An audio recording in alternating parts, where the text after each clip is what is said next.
All right, Javon, 10 strikeouts tonight, 1 point retired, 16 in a row. How do you look? Not hurt. That's the best thing out of the whole thing for me. But he did what it took. Obviously a close game, and outside of the fastball that he left up a little bit on the home run, he did a great job in and out of trouble, trying to stay ahead. A lot of strikeouts, like you said. Really, that's what chased him out of the game at the end. There was about 110 pitches or so, but great effort. I guess I talk about the start he's having to the season here. I mean, it's not too often a guy gives up 1 run in 7 2/3, and his ERA actually goes up a little bit. Yeah, no, he's just. I think we've talked about it. You're watching him grow from rookie to second year last year. He's a little more polished this year. He's relaxing and trusting his stuff, putting the ball where he wants to more times than not, and really working off his fastball very well. So I mean, it's a credit to his work ethic, but also him growing between the years and studying his approach and keeping himself under control on the mound. In that 8th inning, you go to Aaron Baker, runners at first and second, 2 men away, tying go-ahead runs on, gets the big out with the bases loaded.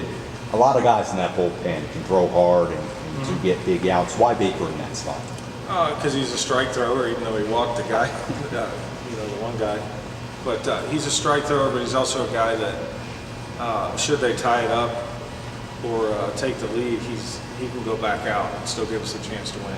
He can throw. He's one of the better guys down there that can throw multiple innings should something else happen. But at the end of the day, it's kind of his role in our book if it comes up.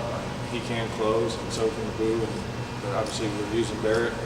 But Baker's kind of that stopper, and he was a good balance, a good change off of Javon and what Javon throws that their hitters had seen to that point. So, Baker's got a plus fastball, really good cutter, real good changeup, has a nice curveball. Just a lot of options there pitch-wise for Baker, and that's why we went to him. Talk about getting Hernandez back this weekend and what that means to the lineup overall. That means a lot. I mean, he's put the barrel on the ball quite a few times, not a ton to show for it. The wind was a little tough today. He definitely hit one out without it going out. But it's a big boost, a big boost. He's not overmatched by anybody.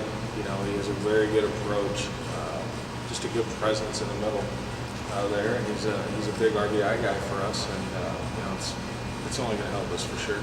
Vasquez was with another solid day. Yeah, just another guy. He'll get there power-wise. He's just finding his swing as he goes, finding his timing. But he's such good hands at the plate, even when things aren't right where he would want them. He's a blessed hitter. He's got really good hands, and it's getting him through his tough time, if you will. I know the average is great, but he's got a lot more power than he's shown, and that'll come. But just a solid player. Was part of the lure of bringing Vasquez down here? I mean, was there any talk when you were recruiting him or whatever about the fact that he was a Cardinals draft pick? No. None. I mean, what stood out was his history and how well he's done, and what he did with Raymond up in Joliet the second half of last season. That's all. That's really only what factored into it. I don't like the Cubs, and he could have been a Cubs draft pick, and I would have brought him in. So he's just a solid ball player, and we were able to land him, which was nice.